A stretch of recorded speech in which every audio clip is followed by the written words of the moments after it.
Hi friends, how are you friends? આજે આપણે શીખીશું ચેપ્ટર નંબર 2. પહેલા તો આપણે day name and roll number કરી લઈશું. ચેપ્ટર નંબર 2 છે friends, shape and corner. Friends, shape એટલે આકાર, આકાર એટલે શેપ, શેપ એટલે આકાર, એન્ડ એટલે અને એટલે એન્ડ, કોર્નર એટલે ખૂણા, ખૂણા એટલે કોર્નર. શેપ એન્ડ કોર્નર એટલે કે આકાર અને ખૂણા. તો ફ્રેન્ડ્સ, અહીંયા આપણને છે question number 1, write corner name. Corner એટલે ખૂણા, ખૂણાનું નામ લખો. ફ્રેન્ડ્સ, તમને અહીંયા 1, 2 અને 3 અહીંયા જે વચ્ચે પોઈન્ટ જેવું પડતું હોય એટલે 1, 2 અને 3 કેટલા ખૂણા છે? તો 3 ખૂણા છે. તો શું કહેવાશે? ત્રિકોણ. 3 ખૂણા વાળો ત્રિકોણ. પછી છે 1, 2, 3, 4 4 ખૂણા છે. તો 4 ખૂણા વાળો લંબચોરસ. પછી છે 1, 2, 3, 4, 5 5 ખૂણા વાળો તો પંચકોણ. પછી છે આગળ, પછી છે 1, 2, 3, 4, 5, 6 6 ખૂણા વાળો એટલે કે ષટકોણ. પછી છે 1, 2, 3, 4, 5, 6 અને અહીંયા એક હશે ફ્રેન્ડ્સ એટલે કે 7 એટલે કે 7 ખૂણા વાળો સપ્તકોણ. પછી છે ફ્રેન્ડ્સ અહીંયા 8 ખૂણા એટલે કે 8 ખૂણા વાળો એટલે કે અષ્ટકોણ. તો ફ્રેન્ડ્સ, હવે આપણે આ ખૂણા જોયા, અલગ અલગ ખૂણા વાળા ખૂણા આપણે જોયા. પછી છે friends question number 2, tick right in proper box. સાચા બોક્સમાં તમે ટીક કરો એટલે કે રાઈટ કરો. અને આપણે જો ફ્રેન્ડ્સ ખૂણાનું માપ, અહીંયા છે કાટકોણ, આ છે કાટકોણથી નાનો અને અહીંયા છે કાટકોણથી મોટો.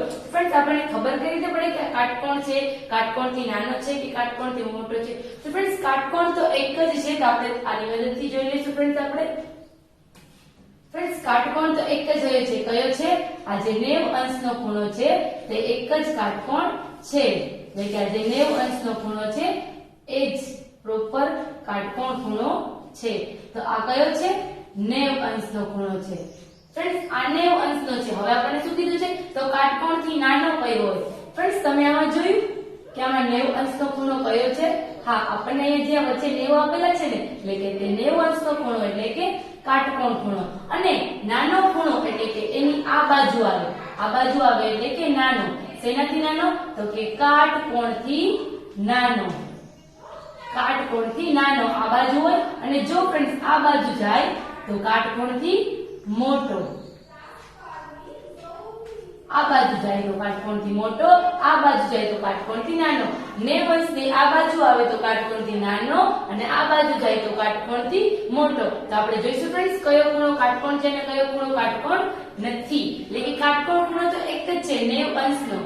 જો ફ્રેન્ડ્સ 90 ની અંદર હોય એટલે કે 90 ની પહેલા આવતું હોય તો એમાં 30 આવે, 74 આવે તો એ બધા શું કહેવાશે ફ્રેન્ડ્સ? કાટકોણથી નાના. પણ 90 છે તો 90 તો પ્રોપર કાટકોણ જ છે.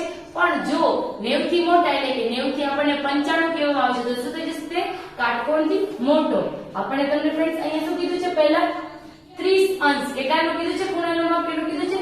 30 અંશ. તો ફ્રેન્ડ્સ 30 ક્યાં આવે? અહીંયા આવે, કાટકોણની આ બાજુ એટલે કે કાટકોણથી નાનો ખૂણો છે. પછી ફ્રેન્ડ્સ તમને કીધું છે ને કે નાના ખૂણામાં આપણે રાઈટ કર્યું છે. પછી છે 74 અંશ. તો ફ્રેન્ડ્સ 74 અંશ અહીંયા છે 70 અને 70 માં આપણે 5 ઉમેરીએ એટલે અહીંયા 70 અને 80 ની વચ્ચે એટલે કે 74. તો એ પણ ફ્રેન્ડ્સ કાટખૂણાની પહેલા છે એટલે કે કાટકોણથી નાનો કહેવાશે. એટલે કે કાટકોણથી નાનામાં રાઈટ કરીશું. પછી છે 95 અંશ. ફ્રેન્ડ્સ 90 અંશે કાટકોણ થાય છે, 90 અંશે કાટકોણ થાય છે. તો 90 માં બીજા 5 એટલે કે 95 કીધા છે એટલે કે 90 અંશની પછી જાય છે એટલે કે કાટકોણથી મોટો ખૂણો થઈ જશે. ફ્રેન્ડ, સમજાઈ ગયું? 90 થી નાનો તમને કોઈ પણ ખૂણો પૂછવામાં આવે તો તે કાટકોણથી નાનો, અને જો તમને 90 જ પૂછવામાં આવે તો તે પ્રોપર કાટકોણ, અને 90 થી ઉપર હોય તો તે કાટકોણથી મોટો ખૂણો છે. તો ફ્રેન્ડ્સ, આની મદદથી જ આપણે તે કરીશું. તો પછી છે ફ્રેન્ડ્સ હવે આગળ જોઈએ આપણે. હવે તો ફ્રેન્ડ્સ આપણને આમાં પણ ખબર પડી જાય કે 90 થી નાનો હોય તે કાટકોણથી નાનો અને 90 થી મોટા હોય તે કાટકોણથી મોટો, અને પ્રોપર 90 હોય તો કાટકોણ. તો અહીંયા છે 30 તો 30 તો કાટકોણથી નાનો એટલે કે 90 થી નાનો એટલે કે કાટકોણથી નાનો. પછી છે 74 તો એ પણ 90 થી નાનો એટલે કે કાટકોણથી નાનો છે. પછી છે 95 તો એ 90 કરતા મોટો છે તો શું થશે? કાટકોણથી મોટો. પછી છે 120 તો 120 એ 90 કરતા મોટા એટલે કે કાટકોણથી મોટો. પછી છે 90 અંશ તો 90 અંશ તો પ્રોપર શું છે? કાટકોણ ખૂણો છે. પછી છે 60 અંશ તો 60 અંશ તો ફ્રેન્ડ્સ 90 ની પહેલા આવે એટલે કે કાટકોણથી નાનો. પછી છે 80 અંશ તો 80 અંશ તો ફ્રેન્ડ્સ 90 કરતા નાના જ કહેવાય તો એ પણ શું આવશે કાટકોણથી નાનો. પછી છે 150 અંશ. 150 અંશ તો 90 કરતા મોટા થઈ જાય તો તે શું આવશે કાટકોણથી મોટો. પછી છે 100 અંશ. તો 100 અંશ તો ફ્રેન્ડ્સ કાટકોણથી મોટા જ કહેવાય કેમ કે 90 કરતા મોટા છે 100. પછી છે 45 અંશ. તો 45 અંશ તો ફ્રેન્ડ 90 કરતા ઘણા નાના કહેવાય તો શું આવશે કાટકોણથી નાનો. તો ફ્રેન્ડ્સ આ જ રીતે જો 90 થી નાનો હોય તો કે કાટકોણથી નાનો, અને જો 90 હોય તો કે કાટકોણ ખૂણો, અને 90 થી મોટો હોય તો કે કાટકોણથી મોટો ખૂણો. આ જ રીતે આપણે કરવાનું છે. પછી છે friends question number 3. Write how many. Write એટલે લખો, હાઉ મેની એટલે કેટલા, write how many degree. Degree એટલે કે તાપમાન. Add four right angle. કયા ખૂણાને કયું તાપમાન બેસે છે, રાઇટ મેની ડિગ્રી એટલે કે તેને કયું તાપમાન યોગ્ય બેસે છે. તો આપણે એ જોઈશું ફ્રેન્ડ્સ. આપણને અહીંયા આપેલું છે ફ્રેન્ડ્સ, અહીંયા છે 35 અંશ. ફ્રેન્ડ્સ કેટલું આપેલું છે 35 અંશ. તો 35 પ્લસ ફ્રેન્ડ્સ કેટલા થશે, તો 35 પ્લસ એટલે કે અહીંયા તમને આપેલા છે ફ્રેન્ડ્સ આપણે કરવાનો છે કેટલો 90 અંશનો how many degree add four right angle. આપણે કાટખૂણો જ કરવાનો છે ફ્રેન્ડ્સ. કાટખૂણો ક્યારે થાય છે, જ્યારે 90 આવે છે ત્યારે કાટખૂણો. 90 નો અંશનો ખૂણો શું છે, કાટકોણ છે એટલે કે કાટખૂણો છે. તો પછી ફ્રેન્ડ્સ તમને 35 અંશ તો આપેલા છે તો તમારે કરવાના કેટલા છે 90 કરવાના છે. તો 35 માં તમે કેટલા ઉમેરો તો 90 થઈ જશે. તો 35 માં 5 ઉમેરીએ એટલે કે 40, અને 40 માં બીજા કેટલા ઉમેરીએ તો 90 થઈ જાય 50 એટલે કે 55 ઉમેરીએ એટલે કે 90 કાટકોણ થઈ જશે. પછી છે ફ્રેન્ડ્સ 20 આપેલા છે અને તમારે 90 કરવાના છે તો 20 માં તમે કેટલા ઉમેરશો, 20 માં તમે ઉમેરશો 70, 70 ઉમેરો એટલે કે 90 કાટકોણ થઈ જાય. પછી છે 60, 60 આપેલા છે. હવે કેટલા ઉમેરશો 90 કરવા માટે, 60 માં 3 એટલે કે 30 ઉમેરશો એટલે કે 90 થઈ જશે. પછી છે 82, ફ્રેન્ડ્સ 82 આપેલા છે ને આપણે તો 90 કરવાના છે તો 82 માં કેટલા ઉમેરશો, 83, 84, 85, 86, 87, 88, 90, 5 ને 3 8 એટલે કે 8 અંશ ઉમેરીશું એટલે કે 90 અંશનો કાટકોણ બની જશે. પછી છે 38, તો ફ્રેન્ડ્સ 38 માં કેટલા ઉમેરીશું તો આપણે 90 અંશનો ખૂણો થઈ જશે. તો કે 38 માં 52 ઉમેરીશું તો 90 અંશનો ખૂણો થઈ જશે. પછી છે ફ્રેન્ડ્સ 47, તો 47 આપેલા છે. 47 માં તમે કેટલા ઉમેરો તો 90 અંશ થઈ જાય. તો 47 માં તમે કેટલા ઉમેરશો, 43 ઉમેરો એટલે કે 90 અંશનો ખૂણો થઈ જશે. પછી છે 74, તો 74 માં ફ્રેન્ડ્સ કેટલા ઉમેરો તો 90 થાય. તમારે ફ્રેન્ડ્સ ખાલી એટલું જ યાદ રાખવાનું, તમને જેટલી સંખ્યા આપેલી છે એના તમારે એ રીતે ઉમેરવાના છે કે તમારો કાટખૂણો 90 થાય. તમારો કાટખૂણો તમારે પ્રોપર 90 નો જ કરવાનો છે.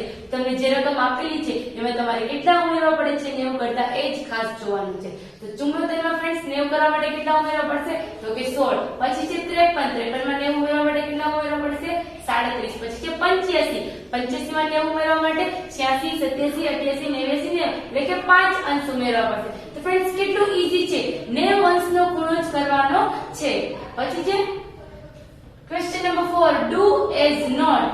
ડુ એઝ નોટ, ફ્રેન્ડ્સ તમને નોટ આપેલી છે એ મુજબ તમારે કરવાનું છે ફ્રેન્ડ્સ. તો પહેલા તો આપણે જોઈ લઈશું ફ્રેન્ડ્સ શું કીધું છે તમને, કાટકોણ દર્શાવો. તો ફ્રેન્ડ્સ આપણને તો હવે તો ખ્યાલ જ આવી જવો જોઈએ કે કાટખૂણો કયો છે, 90 અંશ શું છે, કાટખૂણો છે.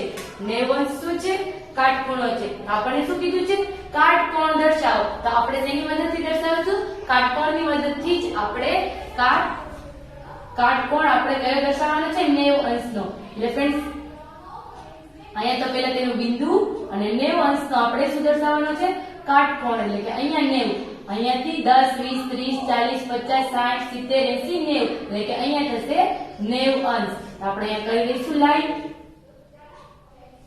એટલે કે કેટલાનો ખૂણો થઈ ગયો ફ્રેન્ડ્સ, 90 અંશનો કયો, કાટકોણ ખૂણો થઈ ગયો. કયો, કાટકોણ. એટલે કે પેલું થઈ ગયું કાટકોણ દર્શાવો. આપણે પહેલું તો કાટકોણ દર્શાવી દીધું છે. હવે કીધું છે કાટકોણથી નાનો ખૂણો દર્શાવો. ફ્રેન્ડ્સ કાટકોણ છે 90, 90 કાટકોણ થાય છે તો તમારે કાટકોણથી નાનો દર્શાવો છે. તો ફ્રેન્ડ્સ તમે કઈ રીતે દર્શાવશો, કાટકોણથી નાનો તમારે દર્શાવો છે તો કઈ બાજુ દર્શાવવો પડશે તમારે, આ બાજુ. એટલે કે જે 90 નો ખૂણો છે કાટકોણ એની કઈ બાજુ તમે નાનો દર્શાવી શકશો, આ બાજુ. એટલે કે તમે આ બાજુ કાટકોણથી નાનો કોઈ પણ ખૂણો તમે આ બાજુ દર્શાવી શકો. કાટકોણથી નાનો એટલે કે 90 ની 0 થી લઈને 90 સુધીમાં તમે કોઈ પણ કાટકોણથી નાનો ખૂણો દર્શાવી શકો છો. પછી જે ફ્રેન્ડ્સ અહીંયા આપણે નામ નિર્દેશ કરી દઈએ ફ્રેન્ડ્સ. એટલે કે કાટકોણથી નાનો તમે અહીંયા દર્શાવી શકો છો. અહીંયા કયો દર્શાવી શકો છો ફ્રેન્ડ્સ? કાટકોણથી નાનો. હવે તમે શું કીધું છે ફ્રેન્ડ્સ? ક્વેશ્ચન નંબર 3 કાટકોણથી મોટો ખૂણો દર્શાવો. તો ફ્રેન્ડ્સ 90 કાટકોણ બને છે અને 90 ની આગળ જે દર્શાવી છે ત્યાં કાટકોણથી નાનો બને છે. તો કાટકોણથી મોટો ક્યાં બનશે ફ્રેન્ડ્સ? એટલે કે આ બાજુ બનશે. કાટકોણથી મોટો ખૂણો આ બાજુ બનશે. તો આપણે ત્યાં પર લાઈન કરી દઈશું. એટલે કે આ બાજુ શું બનશે? કાટકોણથી મોટો ખૂણો. તો આ ખૂણો કાટકોણથી મોટો. 90 પછી જે ખૂણો દર્શાવવાનો આવે એ શું થશે? કાટકોણથી મોટો ખૂણો. પછી જે ફ્રેન્ડ્સ આપણે નામ નિર્દેશ કરીશું A B પછી ફ્રેન્ડ્સ ત્યાં તમને આપેલું છે હા C અને D. તો ફ્રેન્ડ્સ તમે જોયું આપણને કાટકોણથી મોટો ખૂણો પણ મળી ગયો, કાટકોણથી નાનો ખૂણો પણ મળી ગયો અને કાટકોણ પણ મળી ગયો. ફ્રેન્ડ્સ ખાસ તો એ જ રીતે યાદ રાખીશું જે કાટકોણ ખૂણો છે 90 અંશ તો એની આ બાજુનો એટલે કે 90 ની પહેલા જે દર્શાવવાનો હોય તે કાટકોણથી નાનો અને 90 ની પછી જે દર્શાવવાનો હોય તે કાટકોણથી મોટો. પછી છે friends question number 5 match suitable. Question number 5 શું છે ફ્રેન્ડ્સ? મેચ suitable છે. ફ્રેન્ડ્સ તમને એમાં અહીંયા ખૂણા દર્શાવેલા છે, એને બાજુમાં નામ આપેલા છે. ABC માં તમારે એને મેચ કરવાના છે. પહેલો ફ્રેન્ડ્સ તમને જોતા જ ખ્યાલ આવે છે કે આ કાટકોણ ખૂણો છે કયો છે? 90 અંશનો કાટકોણ ખૂણો. તો એક સાથે શું લખીશું? B એટલે કે કાટકોણ ખૂણો છે. પછી ફ્રેન્ડ્સ તમે જોયું આ કાટકોણથી મોટો થઈ જાય છે એટલે કે આમ કાટકોણથી વધે છે, આમ આખો વધી જાય છે. આ કાટકોણથી છે આમ વધી જાય છે એટલે કે કયો થઈ જશે? કાટકોણથી મોટો એટલે કે C. પછી જે આ કાટકોણથી નાનો છે ફ્રેન્ડ્સ તમે જોયું એ આમ જાય છે એટલે કે આ કાટકોણથી નાનો થઈ ગયો. કાટકોણની આ બાજુ છે એટલે કે 3 સાથે A એટલે કે કાટકોણથી નાનો. તો 90 અંશનો કાટકોણ અને 90 થી આ બાજુ આવે એટલે કે આમ જાય એટલે કે કાટકોણથી નાનો અને આમ જાય એટલે કે કાટકોણથી મોટો. So thank you friends.